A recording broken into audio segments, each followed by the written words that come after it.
Bonjour à tous, bienvenue sur les réseaux sociaux de Campus France pour un nouveau live consacré à l'enseignement supérieur. Si vous avez envie de venir étudier ici en France et que vous posez des questions, eh bien, nous allons apporter les réponses avec Excelia, un groupe d'écoles d'enseignement supérieur.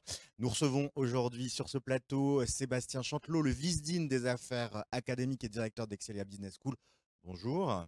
Bonjour. Merci beaucoup d'avoir accepté notre invitation. Et puis à vos côtés, nous recevons Paul Albin Degré, étudiant en master grande école. Bonjour Paul Albin. Bonjour. Et merci beaucoup d'être avec nous. Alors, Excelia, on va faire une courte présentation dans quelques instants, mais puisque les images sont parfois plus éloquentes que les mots, on vous propose un petit teasing, une petite présentation qui a été réalisée pour vous présenter les différents campus d'Excelia. Et on revient juste après ça. À tout de suite. N'oubliez pas, vous pouvez d'ores et déjà poser vos questions sur les différents programmes post-bac, sur les programmes de master. On va avoir largement le temps d'y répondre.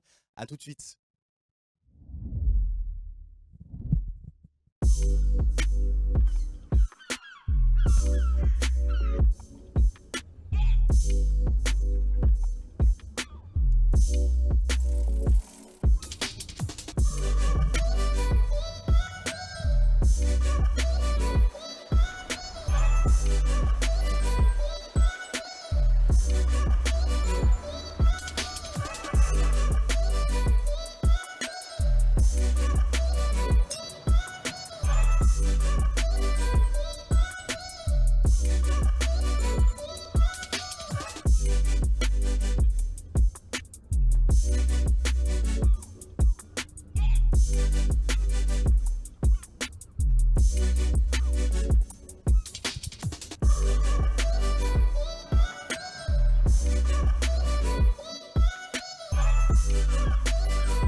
Alors, on vient de faire un joli tour de France avec ces belles images, Sébastien.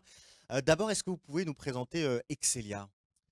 Oui, Excelia, c'est donc un groupe d'enseignement supérieur qui comporte plusieurs écoles, donc un groupe multidisciplinaire, hein, avant tout, Excelia Business School, la grande école de management, et puis une école du management du tourisme et de l'hospitalité, donc tous les métiers de l'accueil, de l'hôtellerie, et enfin une école du digital. C'est un groupe donc multidisciplinaire. Ces écoles proposent des formations qui vont du bac à bac plus 5. C'est une école reconnue, très ouverte sur l'international. C'est un groupe d'écoles dont la Business School est triplement accréditée, hein. Il n'y a que 18 écoles en France qui peuvent prétendre à cette triple accréditation, donc des accréditations internationales qui signalent la qualité de l'enseignement, mais pas que, hein, la qualité de l'engagement des étudiants, de l'employabilité des étudiants et aussi de tout l'accompagnement qui est fait par l'école pour amener nos étudiants à concrétiser leurs projets. Multicampus, le campus historique de La Rochelle, celui de Tours également, et enfin à Paris où nous commençons à déployer également un programme. Donc un groupe d'écoles très ouvert sur l'international qui accueille beaucoup d'étudiants internationaux chaque année. Et nous avons un échantillon d'ailleurs avec nous aujourd'hui. Et à quel niveau, justement, est opéré le recrutement? On peut commencer dès le post-bac, c'est ça? Alors dès le post-bac, avec une petite particularité qui est propre à Excelia, on propose une année de propédeutique par exemple, c'est-à-dire un an. Un an pour venir explorer. Pour venir explorer, développer une appétence en management, en commerce, en business, ou en tourisme, ou en digital, en web design, en communication, pour intégrer ensuite une deuxième année de bachelor, donc ce fameux programme en 3 ans, au sein d'un programme d'Excelia. Ensuite, nous proposons des bachelors, donc bachelor business, bachelor international, donc qui forment des profils à évoluer dans les multinationales et internationales, bachelor en tourisme, bachelor en communication digitale et bachelor en web design. Et également au niveau master, donc master grande école, hein, le flagship, le programme historique d'Excelia Business School, Une gamme également de Master of Science qui permet de s'ultra expertiser, s'ultra spécialiser, ou bien entendu des Master of Science en tourisme également et en communication digitale. Alors, illustration avec toi, Paul Albin. Tu es étudiant en master grande école, c'est ça? Tu es arrivé dès le début à Excelia? Oui, d'abord, juste après le bac, je vais faire un an dans une université partenaire à Excelia.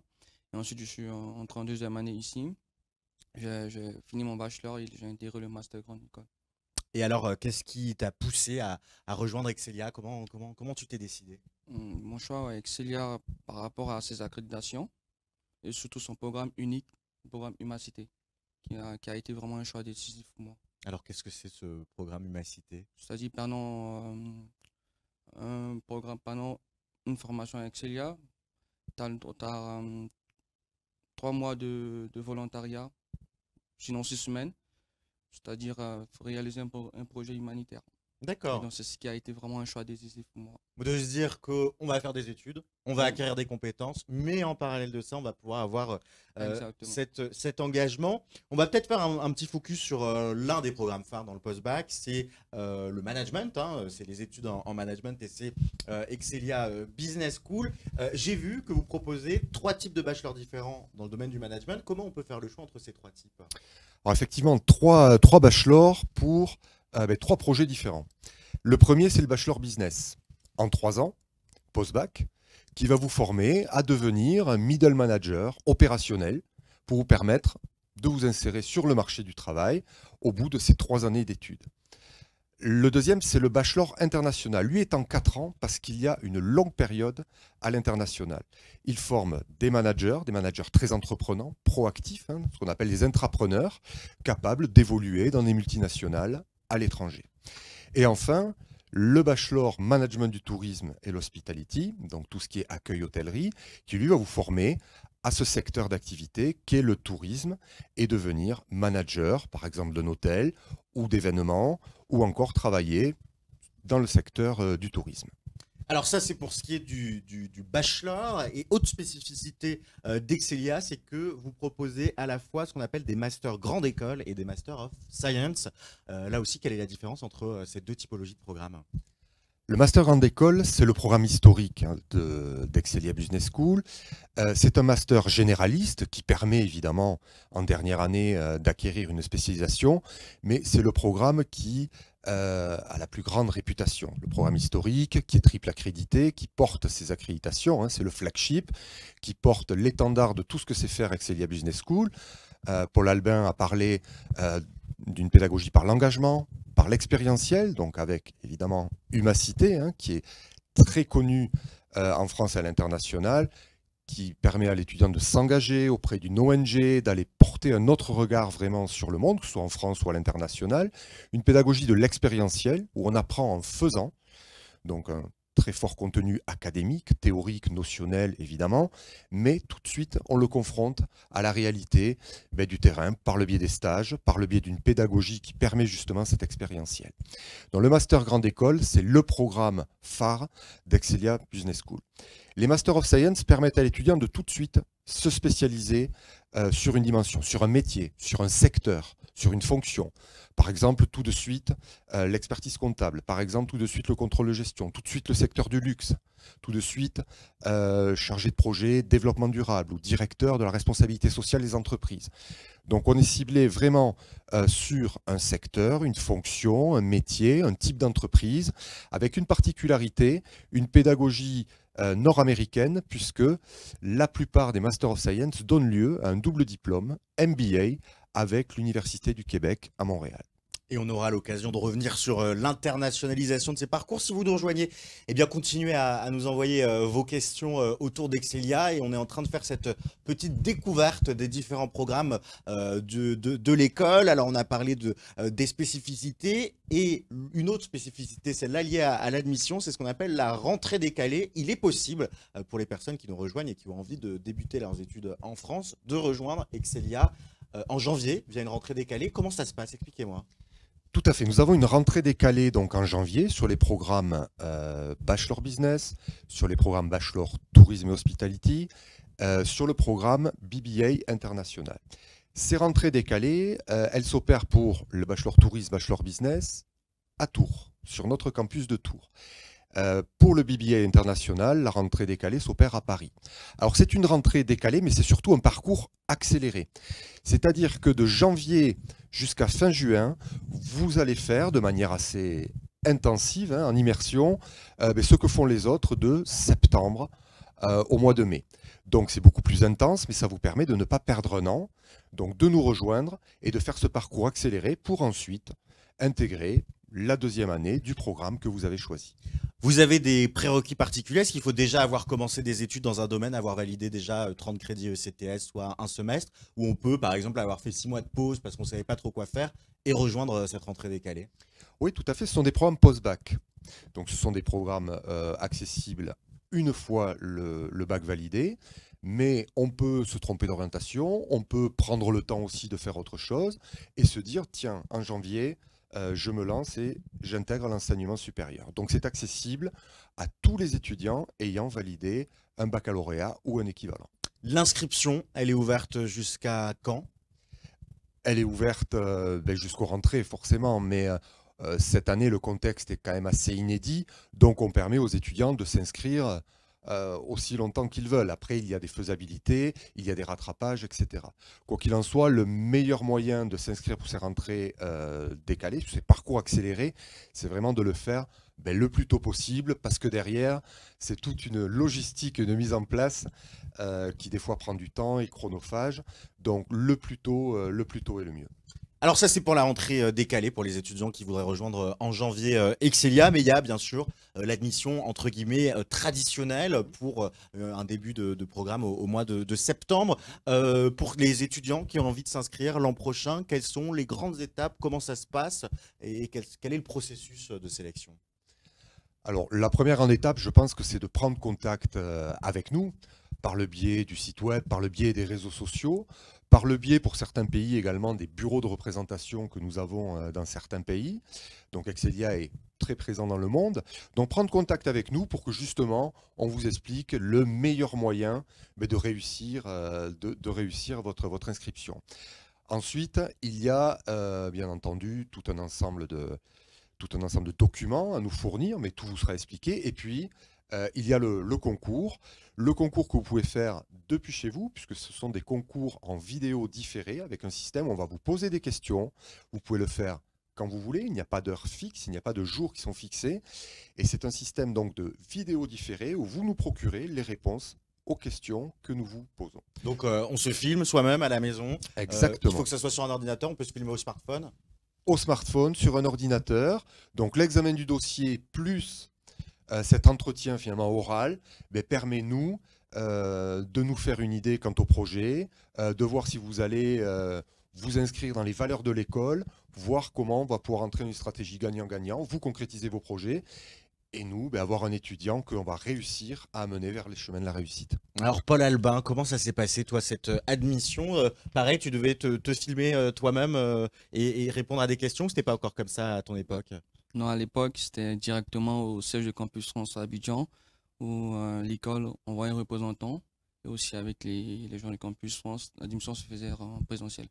D'accord. Ouais. Donc c'était différent. Mais Oui. j'imagine que l'idée était la même. C'était quoi la typologie de questions qu'on t'a posée à ce moment-là? Mais pourquoi le Excelia? Pourquoi la France? Pourquoi telle formation? Est-ce que cette formation que tu choisis équivaut avec le projet professionnel à court, à moyen et à long terme? Donc il faut vraiment détailler son projet professionnel en fonction de la spécialisation ou du diplôme choisi. Et alors toi, c'était Oui. quoi ton projet professionnel à l'époque? À l'époque, comment je suis rentré, j'ai intégré un bachelor business. Du coup, je dois me spécialiser en com. C'est ce que j'ai fait d'ailleurs. Et là, après, j'ai changé un peu de formation vu que je pars sur une généralité en master 1. D'accord. Donc Et c'est des après- projets qui Ouais, c'est des évoluent, quoi. projets, C'est possible d'évoluer. tout en étant accompagné par l'école. D'accord. Ouais. Bon, donc ça reste des beaux souvenirs, Oui. des beaux souvenirs pour toi. Un mot sur ce multicampus, ça vaut le coup peut-être de le redire, vous l'avez dit en introduction, mais c'est ce qu'on voyait dans la vidéo, on peut étudier dans 3 campus. Tout Tout à fait, on peut étudier dans 3 campus, le campus de La Rochelle, le campus de Tours, et nous avons un partenariat avec une grande école parisienne, l'ISIT, que je salue d'ailleurs, où nous développons le BBA, tout simplement parce que l'ISIT, c'est la grande école de l'interprétariat, de l'interculturel, et donc nous nourrissons notre programme BBA international avec le savoir-faire de notre partenaire ISIT, donc à Paris. Un petit mot pour la pédagogie. À quoi s'attendre quand on sort du bac et qu'on s'inscrit dans l'une des formations? Quels vont être les cours qu'on a? Les cours qu'on a, tout dépend bien entendu le programme. Mais sur un programme, par exemple, en management, en business, on va avoir des cours de finance, on va avoir des cours de marketing, bien entendu des cours de management, mais pas que. Si on choisit le bachelor business, nous voulons former des middle managers responsables. Donc des cours sur tous les objectifs du développement durable, des cours sur comment adresser les réponses à ces grands challenges économiques, sociaux, environnementaux, climatiques, qu'il va falloir adresser, qu'il faut déjà adresser et que nous comptons adresser ces prochaines années. Si c'est sur le BBA, on va avoir beaucoup de cours de géopolitique, c'est 80% ou 70% plutôt de management et 30% vraiment sciences politiques, géopolitique pour bien prendre la mesure du monde. Et évidemment, sur le secteur du tourisme, tout le management, la finance, le marketing dédié, coloré, tourisme et hospitalité. Alors Paul Albin, toi tu as eu l'occasion de, j'imagine, faire des dizaines de cours depuis que tu es arrivé dans l'école. De tous les cours que tu as eu, quel a été ton cours préféré? J'aime bien, actuellement c'est les cours de management de projet que j'aime bien. Ouais. Sinon, Ça consiste en quoi? la gestion des projets. D'accord. Donc c'est quoi, vous apprenez, c'est théorique, voilà, sur la gestion de projet, il faut faire des diagrammes de Gantt, des choses comme ça, etc. Ou est-ce qu'il y a quand même du pratique et vous avez des projets sur lesquels vous mettez tout ça en application? Nous avons des pratiques parce que pendant un semestre, nous faisons souvent ce qu'on appelle le business game. C'est-à-dire, c'est vrai que ça se fait au campus, mais c'est comme si tu étais en entreprise. Du coup, tu es amené à résoudre des problématiques d'une entreprise. Donc, en plus de la formation théorique, on a aussi de la pratique. Sébastien, ça illustre peut-être une spécificité de la pédagogie, c'est-à-dire que c'est une école, vous parliez de géopolitique, de management, donc où il y a du contenu théorique, mais on le met en application très rapidement. Bien sûr, on demande à nos étudiants de s'engager. S'engager dans la vie associative, elle est obligatoire, elle est obligatoire à l'école. S'engager dans une mission humacité ou climacité, donc une mission d'engagement social auprès des autres, ou climacité, une mission d'engagement auprès d'une ONG qui s'attaque aux problèmes de réchauffement climatique, par exemple, ou aux problèmes liés à l'environnement et au climat. Et comme Paul Albin, nous demandons à nos étudiants en première année de master de s'engager dans une posture soit intrapreneuriale consultant. Je vais travailler auprès d'une entreprise pour justement pratiquer tout ce que j'ai appris. Là, il me semble qu'en ce moment, nos consultants en herbe travaillent avec le Stade Rochelet, qui est le club de rugby de La Rochelle, sur le campus de La Rochelle, mais pour justement des problématiques de développement du club de rugby. Une posture entrepreneuriale, ça c'est pour tous les créateurs d'entreprises en herbe. Une posture manager associatif, pour ceux qui veulent vraiment s'investir dans les bureaux des associations de l'école. Gérer un budget, gérer des équipes, faire de la communication, ça s'apprend. Et ils ont un terrain de jeu qui sont les associations. Ou enfin, un parcours très académique, le parcours recherche, qui donne d'ailleurs lieu au diplôme universitaire de recherche, pour s'engager, pourquoi pas, à l'issue du master, vers un doctorat.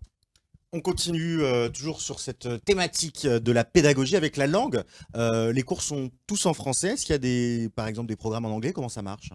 Vous pouvez faire l'ensemble des programmes, soit en français, soit en anglais. L'intégralité des programmes, exception faite du bachelor business, qui lui est majoritairement en français, avec quelques cours en anglais. Mais sinon, vous pouvez choisir vraiment la langue d'enseignement qui vous correspond. Vous avez des prérequis spécifiques quand on choisit l'anglais? Il faut fournir des scores au TOEIC, au TOEFL, des choses comme ça?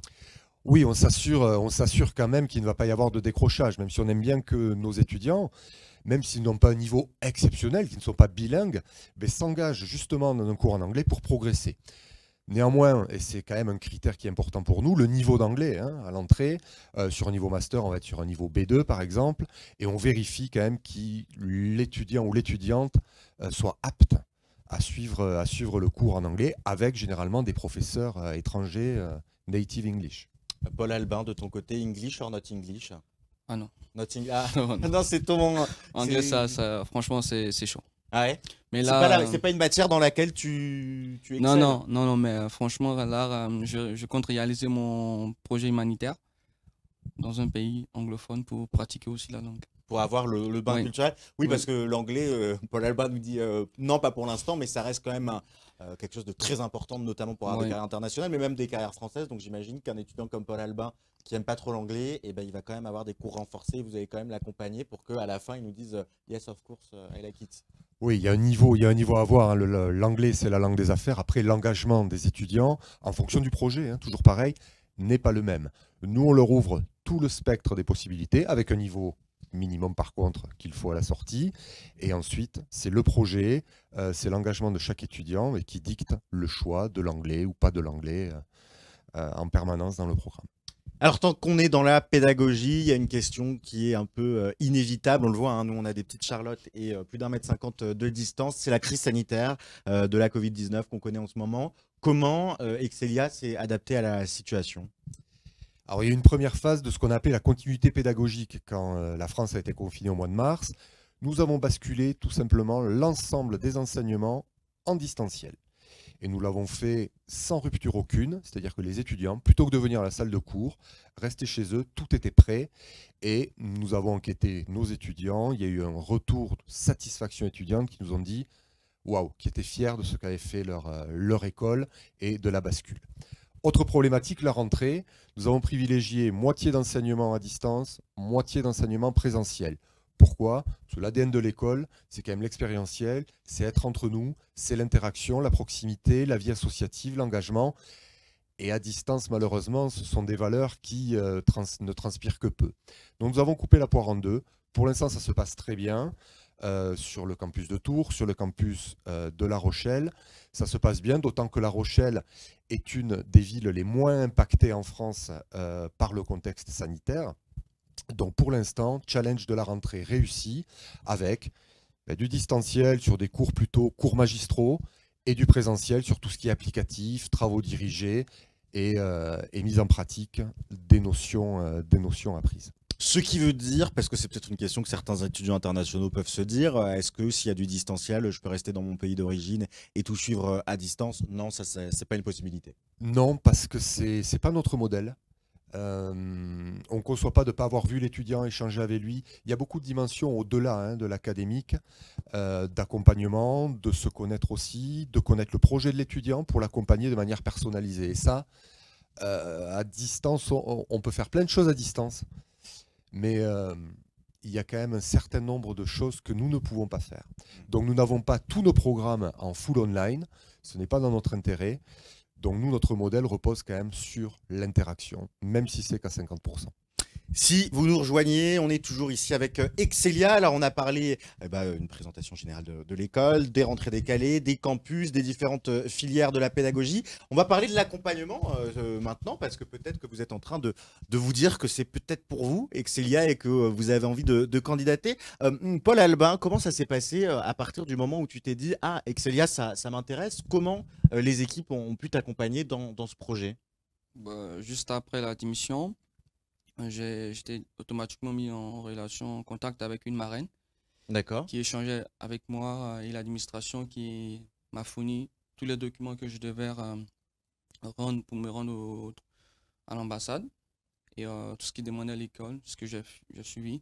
Et à chaque fois avant de téléverser un document, l'école prend la peine de vérifier avec toi avant de te le verser. Franchement, l'accompagnement de la démission jusqu'au visa et à l'intégration, ça, il est vraiment très bien. Et donc, c'est une marraine qui t'a accompagné avant même que tu sois sur le campus, Ouais. et après, vous vous êtes rencontrés? Exactement. En plus de la marraine, il y avait l'administration, le service d'admission, qui m'accompagnait également. La marraine, c'était juste me rassurer aussi pour le nouveau logement, surtout. Donc ça a pu aider. Il y a d'autres dispositifs d'accompagnement des étudiants internationaux quand ils candidatent, Sébastien? Oui, nous essayons d'accompagner tout au long de la chaîne de valeur de l'inscription. On est très en relation, par exemple, avec Campus France également pour essayer de faciliter, essayer de rendre très fluide le parcours de l'étudiant. On travaille énormément sur l'humain, c'est une dimension que l'on privilégie. Et on se met à la place surtout des étudiants qui vont quitter leur pays d'origine, qui vont arriver en France, 10 000 km parfois de chez eux, pour une ville qu'ils ne connaissent pas forcément, avec d'autres étudiants qu'ils ne connaissent pas, pour rejoindre une école et changer complètement de vie avec un challenge au bout, c'est concrétiser leur projet. Donc on se met à leur place et effectivement on les accompagne énormément, des systèmes de parrainage, je pense à LR Buddy, je pense également aux étudiants internationaux. Quand ils passent Noël loin de leur famille, on organise avec des familles volontaires ou des étudiants volontaires le fait qu'ils les prennent avec eux pendant les fêtes de Noël. Voilà, c'est la famille, c'est la communauté Excelia et on essaie chaque année de renforcer ces dispositifs pour que les étudiants internationaux se sentent bien, tout simplement. Tu avais des craintes, toi, Paul Albin, au moment d'arriver en France. Quelles étaient tes plus grandes appréhensions? Le choc culturel Ouais. et l'organisation. L'organisation, dans Oui. quel sens? Un peu de tout. Un peu côté organisation, j'ai eu la chance d'être accompagné. Donc, ça n'a pas été. C'est-à-dire te retrouver en autonomie, te Tout retrouver seul. Exactement. Tout seul, vraiment, c'était pas chose facile. Mais avec la marraine, c'était vraiment. Parce que d'un seul coup, il faut se dire comment je vais payer mon EDF, Oui. comment je fais ma déclaration d'APL, donc c'est les aides au logement qui sont ouvertes également aux étudiants internationaux. Est-ce que je peux demander une bourse? Donc c'était toutes les questions que tu as pu avoir et ça, ta marraine, t'aider, c'était ta ressource. Quoi. Pour tout ce qui était administratif, hormis l'école, elle a été là pour moi. Donc ça, c'est un accompagnement c'est vraiment un plus. Auquel vous tenez. Oui. Il y a aussi une présence à l'international à travers des bureaux de représentation. De quoi s'agit-il, Sébastien? Oui, tout à fait. Nous avons des bureaux de représentation donc à l'international, dans des pays comme le Sénégal, par exemple, la Côte d'Ivoire, mais aussi les États-Unis, Chine, Inde. C'est juste pour avoir surtout une présence dans le pays, pour pouvoir nouer des relations avec les établissements d'enseignement, avec également des agents qui sont en charge de donner de l'information, mais également d'aider les étudiants dans les formalités, dans les concours, et puis à rejoindre l'école qu'ils ont choisie. Donc nous, ça nous permet de faire un travail au plus près des candidats, pour les rassurer, pour qu'ils aient plus qu'une conversation téléphonique ou une visio, vraiment quelqu'un en face pour les accompagner tout au long du processus d'intégration dans l'école. Ces informations-là, on les retrouve sur le site internet. Bien entendu. Si on a envie de rencontrer le bureau. Un mot aussi sur peut-être ce qui peut faire partie du cursus, c'est les petits boulots. Toi, Paul Albin, est-ce que tu as pu avoir un petit job en parallèle de tes études? Oui, en plus des études, je bosse les week-ends. Je bosse un week-end dans l'hôtellerie. D'accord. Dans quel poste? Je suis polyvalent. D'accord. Je fais l'accueil, je fais le petit déj, je suis polyvalent. D'accord. Et donc ça, c'est une vraie expérience qui en plus est une expérience un peu de management, de contact, de service client. Donc ça se met sur un CV et en même temps, ça te permet de gagner un peu d'argent. Exactement. Bon, c'est tout bénef. Donc c'est une possibilité. C'était intéressant de le souligner qui est offerte aux étudiants internationaux. Justement, sur toute cette installation, il y a la question du logement. On le disait, 3 campus, Tours, Paris, La Rochelle. Là aussi, vous les accompagnez pour trouver un logement?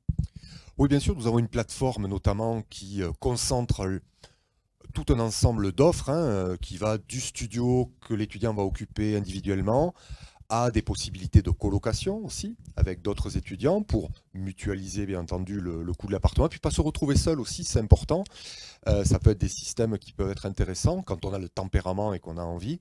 Donc toute l'offre de logement bien sûr est disponible depuis chez eux dès à présent.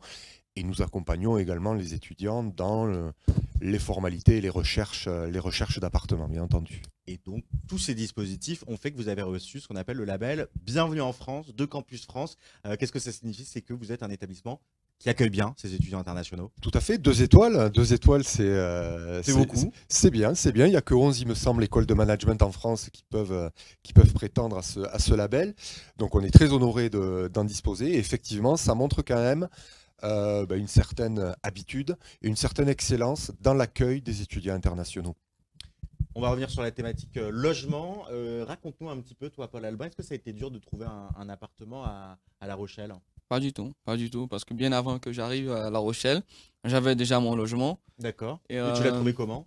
Sur la plateforme de l'école. D'accord. Sur la plateforme de l'école. Et aussi, j'avais un formulaire qui me permettait de chez moi à Abidjan, de l'aéroport, jusqu'à Charles de Gaulle. De Charles de Gaulle à Montparnasse et de Montparnasse à La Rochelle. Donc, tu avais toutes les infos. Ouais, tout il fallait, était- il fallait simplement suivre les indications. les indications. Et Donc, pour tu as découvert le métro, le RER Ouais. directement. Tout t'as était suivi les détaillé. petits panneaux, Ouais, donc, tout est fait. Sur ton logement, combien de mètres carrés? 24 mètres carrés, 24 mètres carrés pour Ouais. un loyer autour de 500 par mois. 500 € par mois, donc, Ouais. plus les aides pour le logement. Exactement. Diminue Ouais. considérablement la facture et dans la ville de La Rochelle. C'est une belle ville, La Rochelle, c'est agréable. Ah, sacrée belle ville, hein. C'est vrai La Rochelle, vraiment La Rochelle, l'été comme l'hiver, on s'ennuie pas, c'est bien, il fait beau vivre. C'est quoi? C'est une ville portuaire? Ouais, une ville touristique en plus, avec les îles aux alentours de La Rochelle, Boyat, Fort Boyat, et île de Léron, île d'Aix, tout ça. Est-ce que tu t'es déjà baigné dans le coin? Bien sûr, bien sûr. Ah. Plage des Minimes. La plage des Minimes, qui est une grande plage de Ouais. La Rochelle. C'est intéressant toutes ces informations parce que ce qui fait et ce pourquoi on va aussi dans une école, dans une business school comme ça, c'est toute cette vie étudiante, cette vie associative qui, j'imagine, est très riche à Excelia. Ouais. Oui, très riche. Je laisserai Paul Albin en parler. On a plus de 50 associations et clubs. Et effectivement, pour se socialiser, pour s'intégrer, rien de mieux que de s'impliquer vraiment dans les associations. Et alors, toi, tu fais quoi comme assos? Ben, moi, je suis ambassadeur de l'école, ça fait 3 ans. D'accord. Du coup, je me plais dedans et j'aime bien ça et accompagner les Tu as gens. ton passeport diplomatique Non, pas pour dans- l'instant, bientôt, pas pour l'instant, c'est pour bientôt. Mais franchement, hormis être ambassadeur, je suis toujours disponible pour les étudiants qui viennent d'arriver, quelles que soient les origines, j'accompagne beaucoup. D'accord. Et tu peux faire du sport sur le campus Ouais, aussi? mais il y a le truc de club de foot, de rugby, Ouais. de basket. Franchement, là, il y a plein de sports et il y a plein aussi d'associations. Ouais. Franchement, à La Rochelle, hormis les cours, on ne peut pas s'ennuyer. Donc, il y a vraiment tout. La vie associative est tellement animée, donc il y a toujours de quoi à faire pour apprendre, même tout en restant dans un cadre sportif ou éducatif. C'est quoi l'association la plus atypique que vous ayez sur le campus? L'association la plus atypique, je peux peut-être citer, alors moi comme exemple, je citerai Oxygène peut-être. Oxygène qui est l'association qui met en place tout un ensemble d'actions sur la responsabilité sociale de l'école, d'Excelia, les actions de développement durable également, en proposant vraiment de très très bonnes idées au niveau du recyclage, au niveau de la végétalisation du campus, au niveau de l'installation de ruches par exemple, du covoiturage.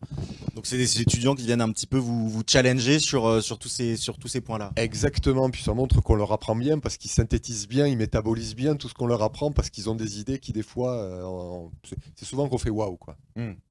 Alors, on va passer à la thématique de la professionnalisation. Et puis, bien sûr, n'hésitez pas, vous pouvez continuer à nous envoyer toutes vos questions. La professionnalisation, ça passe d'abord par des stages. Combien de périodes de stage on peut réaliser si on fait ces 5 ans à Excelia? Au moins un par an. D'accord. Donc au moins un par an. Souvent, il y a un stage plus humacité ou climacité. Dans le programme Master en école, vous avez un cap anglophone aussi. Donc 2 mois en immersion en environnement anglo-saxon qui est obligatoire. Donc vraiment, chaque année, on rajoute une brique à sa professionnalisation et on peut aller encore plus loin en choisissant l'alternance. Donc l'alternance, c'est Qui est ouverte aux étudiants internationaux? qui est ouverte aux étudiants internationaux. Il vous faut juste passer tout d'abord 1 an sur le sol français sans pouvoir prétendre à l'alternance. Mais comme il y a des contrats de 2 ans ou d'1 an, je parle pour le master, comme en bachelor c'est en dernière année, mais vous pouvez très bien envisager cela. On vous accompagne à la recherche d'une entreprise. C'est de l'immersion, hein, c'est 1 semaine à l'école, 3 semaines à l'entreprise pendant l'année, avec un avantage certain d'acquérir de l'expérience. Entre 6 et 7 diplômés sont embauchés par l'entreprise à l'issue de l'alternance. L'entreprise finance vos droits de scolarité et vous rémunère. Donc c'est un parcours vraiment gagnant-gagnant, mais gagnant pour l'entreprise, gagnant pour l'étudiant. Et généralement, sur le CV, cette expérience-là est décisive pour son insertion professionnelle. Donc là, c'est vraiment pousser au maximum de son intensité la professionnalisation. Mais généralement, le stage de fin d'études, que ce soit en programme bachelor, bachelor international ou master grande école, c'est souvent synonyme de premier emploi et d'intégration professionnelle. Paul Albin, toi, tu as déjà pu réaliser des périodes de stage en entreprise? Oui. Alors, dans quelles entreprises, sur quel type d'activité? D'abord, mon premier stage en France, c'était au sein de l'ambassade de Côte d'Ivoire, où j'étais au service économique et commercial. D'accord, et tu faisais quoi là-bas? C'était la prospection et aussi le suivi des dossiers pour tout ce qui est investissement en Côte d'Ivoire. D'accord. Et tu as fait d'autres stages après? Après ça, j'ai fait un stage au Sénégal. D'accord. Où Donc j'étais- international. ouais, ouais, ouais, au Sénégal, où c'était aussi l'accompagnement pour des étudiants. Et après les stages, après l'alternance, il y a l'arrivée sur le marché de l'emploi. Comment ça se passe pour les étudiants diplômés d'Excelia? Mais ça se passe plutôt bien puisque quand on fait les enquêtes d'insertion, d'ailleurs ce n'est pas nous qui l'opérons, mais la conférence des grandes écoles, sur l'ensemble de nos programmes, 60% des étudiants avant même d'être diplômés est en emploi. Le jeu du stage de fin d'études, le jeu de l'alternance.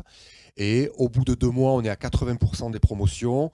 Et à 4-6 mois, on arrive entre 95 et 100%, 100% d'insertion professionnelle sur nos programmes. C'est notre mission. Hein. Notre mission, c'est vraiment l'employabilité, c'est la réussite des étudiants.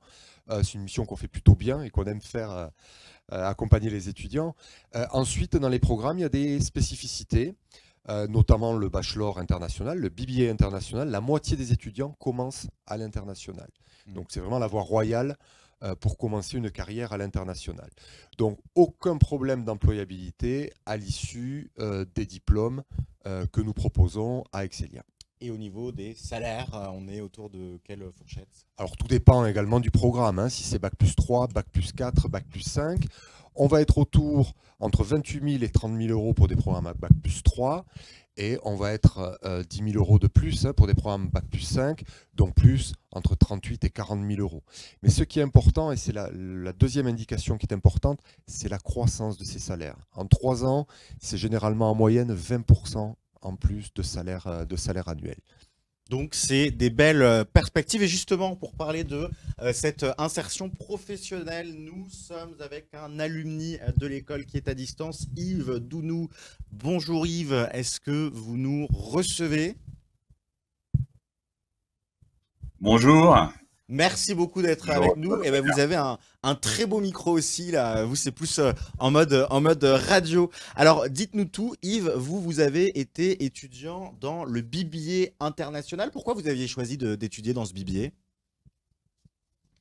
Alors, en effet, j'ai été étudiant dans le BBA international, justement pour cet aspect étranger, la possibilité de partir, réaliser une partie de son parcours chez des partenaires.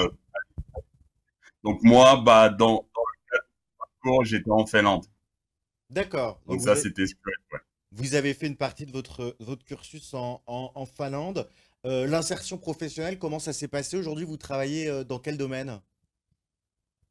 Aujourd'hui, je suis consultant en data. Consultant, pardon? J'aide les entreprises chez D'accord. Davidson, ouais.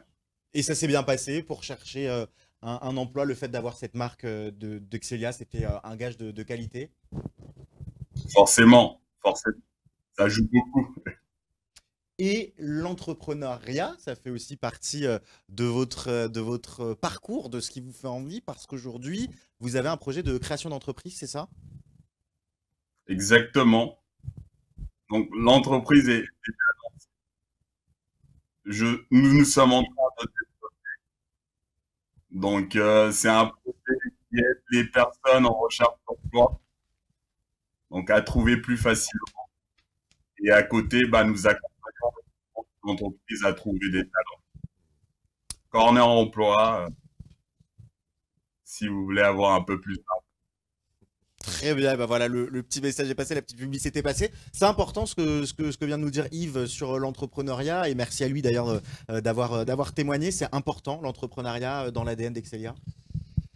Oui, je pense que c'est une vague et on assiste de plus en plus à des étudiants qui veulent entreprendre. Alors entreprendre, c'est pas forcément créer son entreprise, mais c'est tout simplement être proactif, développer l'activité de l'entreprise. Donc, je pense que Yves a une certaine expérience dans l'entreprise et il se dit pourquoi pas. Il aurait pu le faire pendant ses études, il le fait après, mais quoi qu'il en soit, il peut compter sur son école, tout en étant diplômé de cette école, il peut compter sur son école pour l'accompagner. Dans l'entrepreneuriat, toutes les entreprises cherchent des entrepreneurs. Hein, c'est toujours mieux d'avoir un profil très proactif qui va prendre les devants. Mais il Qui faut va savoir faire les garder, choses. les entrepreneurs, parce qu'ils se managent différemment en entreprise.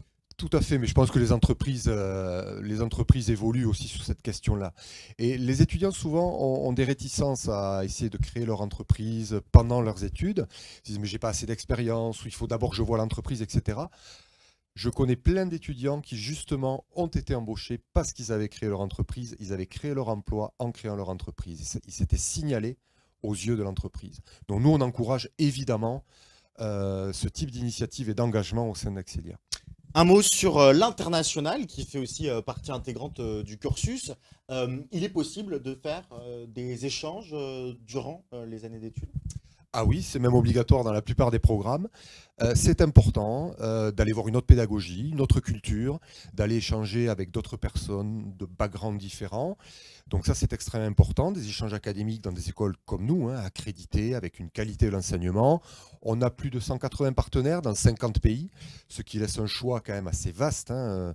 Donc Yves a parlé de la Finlande, et effectivement, vous êtes libre d'aller où bon vous semble dans le monde, chez nos partenaires, que nous connaissons tous, donc pour vous orienter au mieux.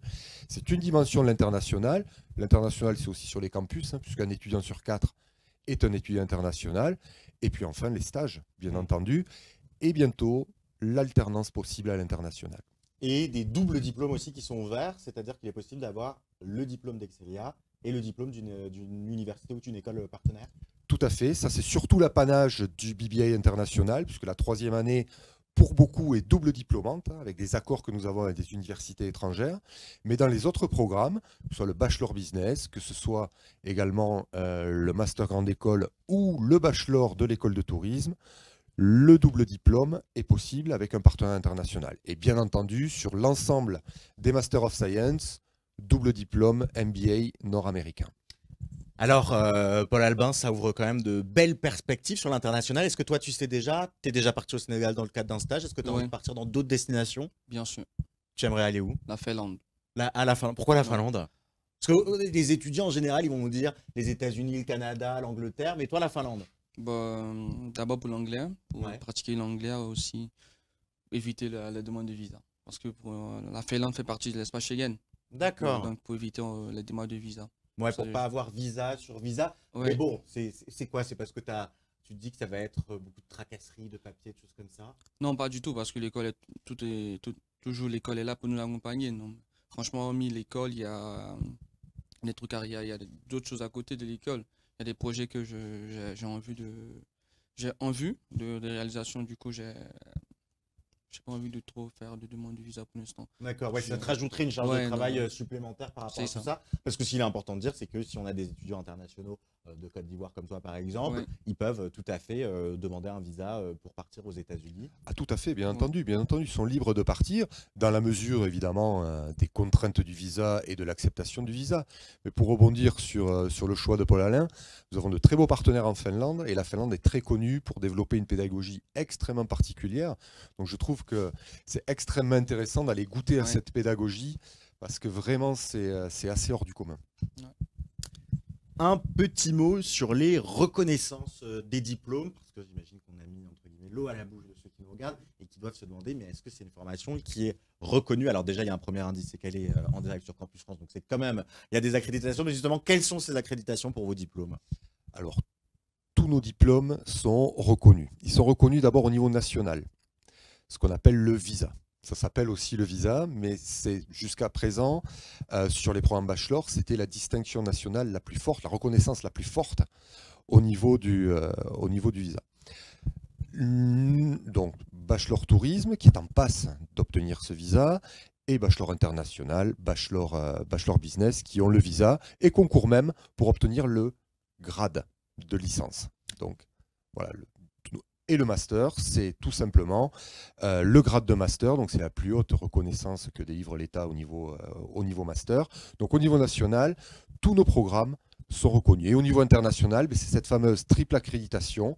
C'est le must de ce qui se fait en accréditation. C'est 1% des écoles au monde qui ont cette triple accréditation. Vous avez seulement 18 grandes écoles en France qui peuvent y prétendre. Ça montre notre sélectivité, l'excellence de l'accompagnement, l'excellence scientifique, hein, académique bien entendu, et surtout l'employabilité derrière nos étudiants. Donc c'est un système de qualité qui montre que la qualité est au rendez-vous dans chacun des programmes d'Excelia. Et pour ce qui est des frais de scolarité, à quoi il faut s'attendre pour les différents programmes? Alors pour les différents programmes, sur les programmes bachelor, on va être autour, tout dépend le tourisme bachelor business, entre 7 000 et 8 000 euros à l'année. Sur le programme BBA international, on est un peu plus de 9 000 euros à l'année.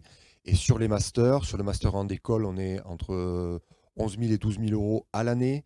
Et sur les Master of Science, on est un peu plus que 12 000 euros dans le cadre du double diplôme MBA UQAM, moins si on ne souhaite pas le double diplôme nord-américain. Avec des possibilités de financement, des partenariats avec les banques, par exemple, qui peuvent Tout à exister. fait, des partenariats avec des banques, des échelonnements de paiement, des prêts, etc., etc.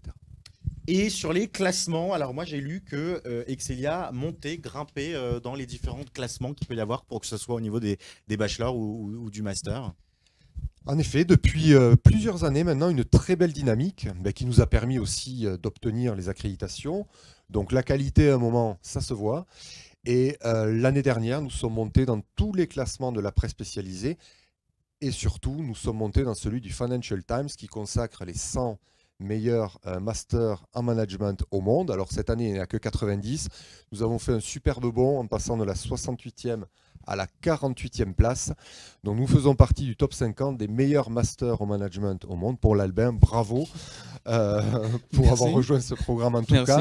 Mais ça vous montre la qualité qu'il y a dans ce programme. C'est une valeur extrêmement sûre qui vous garantit toute l'expérience. Hein. Un point peut-être en particulier dans ce classement du Financial Times, c'est notre 5e place sur l'expérientiel international dans le cadre du programme. Très bien, et ben on va terminer avec chacun un petit mot de la fin. D'abord avec toi, Paul Albin, quel conseil tu as envie de donner voilà, aux étudiants, aux futurs étudiants qui sont à la place où tu étais il y a quelques années, qui se questionnent sur leur projet? Qu'est-ce que tu as envie de leur dire? Tout d'abord, de ne pas hésiter à se lancer dans un projet, parce que je peux leur garantir qu'ils seront vraiment accompagnés de A à Z par l'école. Très bien. Et de votre côté, Sébastien, pour ceux qui sont intéressés, le projet il fourmille, qu'est-ce qu'ils peuvent faire là dès à présent, que ce soit pour la rentrée de janvier ou pour la rentrée de septembre? Dès à présent, c'est de prendre contact avec nous pour qu'on puisse prendre la température du projet, vous orienter au mieux pour vous faciliter tout cela, en vue de concrétiser ce projet, d'obtenir un diplôme internationalement reconnu et de vous engager dans l'avenir que vous souhaitez. Et ben voilà, ça sera le mot de la fin. Merci beaucoup Sébastien Chantelot, vice-dean des affaires académiques et directeur d'Excelia Business School. Merci d'être venu. Merci à toi aussi, Paul Albin, degré étudiant en master grande école. Et puis merci à Yves Dounou qui était avec nous via Skype en visioconférence. S'il vous reste des questions, eh ben, n'hésitez pas à vous rendre et sur le site internet d'Excelia et puis sur les réseaux sociaux. Vous pouvez également continuer à poser vos questions par commentaire. Les équipes, que ce soit celle de Campus France ou d'Excelia, les traiteront, reviendront vers vous. Et puis, on le disait tout à l'heure, mais c'est l'accompagnement qui est la clé du projet d'Excelia. Donc vous pouvez dès à présent commencer à vous faire accompagner.